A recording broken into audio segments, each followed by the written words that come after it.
Follow that golden slice with your eyes for a second. The crumb is pale, gold, full of tiny air pockets like a soft sponge. And the cream line sits inside it like a clean white ribbon. Even through clear film, you can still see the shine where moisture meets light. It looks simple, almost ordinary. But this cake is not just a dessert. It is a chain of changing states, a quiet loop that begins as sun and soil, turns into sweetness and softness, and then returns to the beginning again. So let us rewind, not by jumping to loud machines, but by tracing the ingredient itself. Because the most fascinating part is not steel and speed. It is how a hard grain becomes a cloud of flour. How a thin liquid becomes a smooth cream. How a glossy batter becomes a warm, springy sponge. How scraps and shells are not the end, but the start of something new. In the field, wheat stands in rows like a sea of straw, gold. Each head carries bristled awns that catch the wind, and the kernels sit tight and dry, small and oval, built for storage. You can feel the difference just by looking. Wheat grain is firm. It is dense. It is a dry ingredient that does not bend. It clicks and taps when it shifts, like tiny stones. This is the first state of cake raw wheat grain, sun, dried, stable, patient. When the grain separates from the husk, the change is not dramatic, but it is clear. The heavier kernels fall cleanly. The lighter husk flecks drift away. What remains is a warm tan flow of grain that pours like a dense stream and settles into a level surface. At first you still see little pale fragments mixed in, thin and papery. But they fade as the grain becomes cleaner. The sound changes too. Less rustle. More crisp clicks. Uniform grain looks calm, and calm grain becomes consistent flour later. Then comes one of the biggest transformations in the entire loop. Hard becomes soft. Solid becomes powder. As grain breaks down, you first see dust, a faint off, white haze that looks like mist. The structure disappears into particles so small they behave differently under gravity.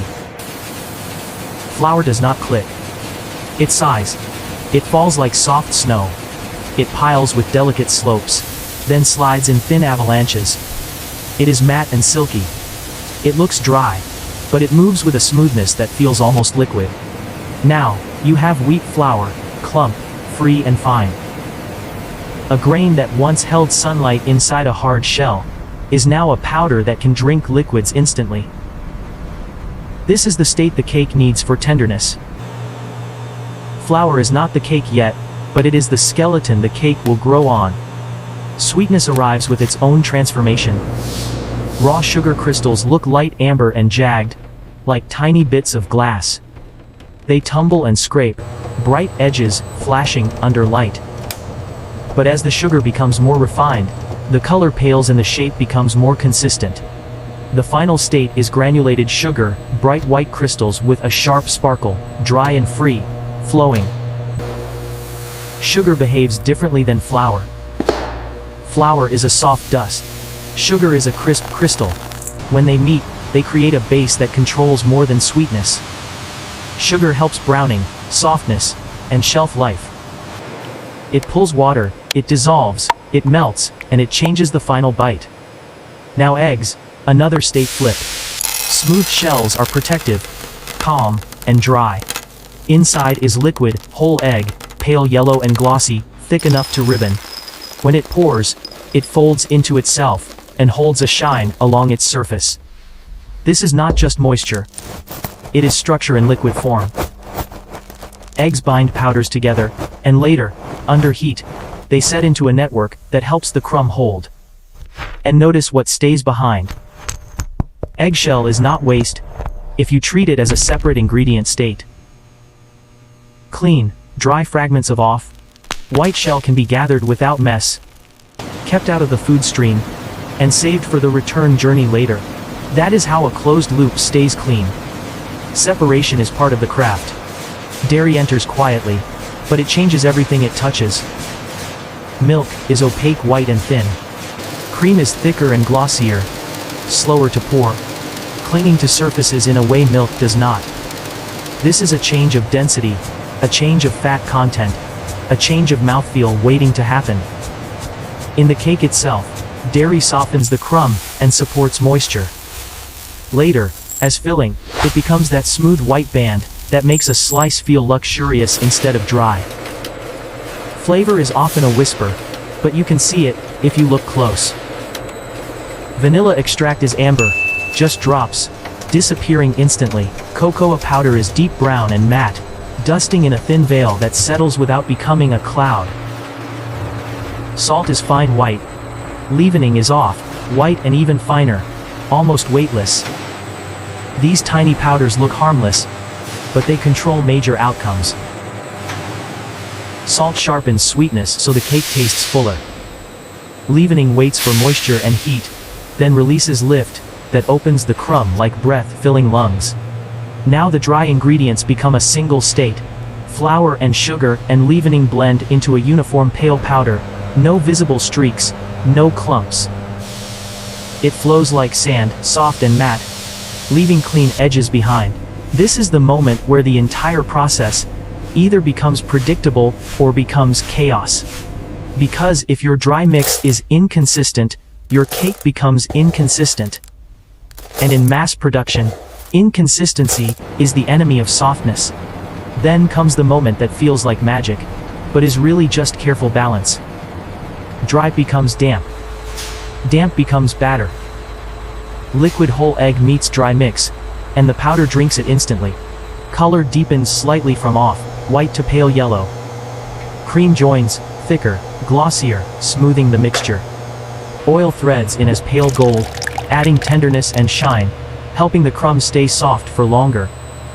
At first, the mixture looks granular, like wet sand. Then it pulls together. It becomes cohesive. It begins to flow as a ribbon. Lumps vanish. The sound turns heavier and slower, as if the mixture has weight now. Cake batter has a look when it is right. Rounded peaks It is pale yellow. Indicate the It is perfect smooth. consistency It and is slow glossy flowing. finish required for our It premium folds into cream. itself without breaking. It holds shape for a moment, then levels. Tiny bubbles shrink and disappear. Not because there is no air, but because the air is controlled. That control is what makes the final crumb fine, and even instead of rough and unpredictable. Now batter is portioned. One river becomes many identical domes. Each portion lands centered and settles. The surface shines briefly, then calms as bubbles rise and vanish. It is still fragile here. Before heat, batter is glossy and delicate. A hard jolt would scare it. But in a clean, controlled flow, batter remains smooth and level, ready for the turning point. Heat changes state faster than any other step. Under warmth, leavening wakes up. Moisture turns to steam. Proteins begin to set. The top loses shine, becoming matte as the outer layer forms a thin skin. The rise begins, slow and steady, as domes push upward like a quiet inhale. Pale yellow shifts to warm cream, then to light gold along the curves. Inside, steam expands, pours, building the airy network that makes cake feel light instead of dense. Achieving perfect consistency. Browning is not just color. It is aroma and flavor forming at the surface. But the goal is not darkness. The goal is an even warm gold. A thin crust that holds shape without becoming hard. A sponge that springs back when touched. This is the crucial transformation. Glossy batter becomes elastic sponge. When the cake leaves heat, it still looks alive. You might see the faintest wisps of steam. The surface is set, but still tender. This is where cooling becomes part of the ingredient story. Not just a waiting step. Cooling stabilizes the structure. Steam fades. The surface tightens slightly.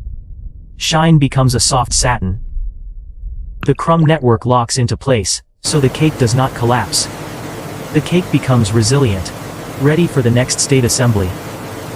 Cream returns in its final form. Thick white, smooth, glossy, capable of holding peaks. It spreads into an even band, clean and controlled, no overflow. When sponge meets cream, you get an immediate texture contrast. Airy crumb plus silky fat. Softness layered on softness, but in different ways. A light press bonds layers, and edges stay neat, because the cream is the right thickness, and the sponge is stable enough to hold. If glaze is part of the finish, it begins wet and glossy, then settles into a calm sheen. Wet gloss becomes satin matte. The coat smooths tiny pores without hiding the cake. It protects the surface, gives a gentle bite, and helps the slice look perfect through clear film. Then comes portioning, where the inside truth is revealed. A fresh cut face shows tight, even pores. No tunnel, no collapse. The cream stripe stays centered, thin, glossy, consistent from end to end. Each slice matches the next, same thickness, same edges, same softness. Minimal crumbs fall, because the structure is strong enough to stay together. This is what consistency looks like, and it is what millions of cakes depend on. Now packaging becomes the final state change, not of the cake itself, but of its environment. Clear film hugs the slice and seals air out while holding moisture in. Corner folds stay neat. The film clings without big wrinkles. Through the wrap, the cake still looks golden, not cloudy, not dull. A finished pack should feel uniform in shape, uniform in seal, uniform in tension, as if it was made to be held and stacked without losing its softness. Quality checks can be quiet and visual. A pack that looks off, shape drifts away without drama. Most continue forward, identical in size and seal, stable in their form. Secondary cartons cradle the clear packs, protecting them from pressure.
The field grows wheat.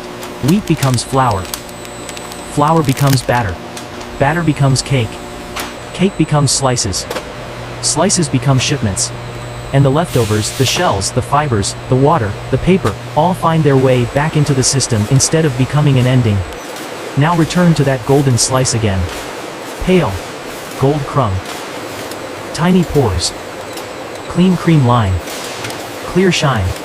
It is still the same cake you saw at the beginning, but it no longer feels like just a snack. It feels like the final frame of a much longer cycle, and that cycle is the real, automatic process. Not the speed. Not the metal. The transformation. If you want, tell me in the comments which ingredient states surprised you most: the hard wheat grain, the snowfall flour, the ribbon batter, or the warm gold sponge. And if you want the next episode to follow another food, from farm to factory to return, just name it. Because every ingredient has a hidden journey, and we can rewind it together.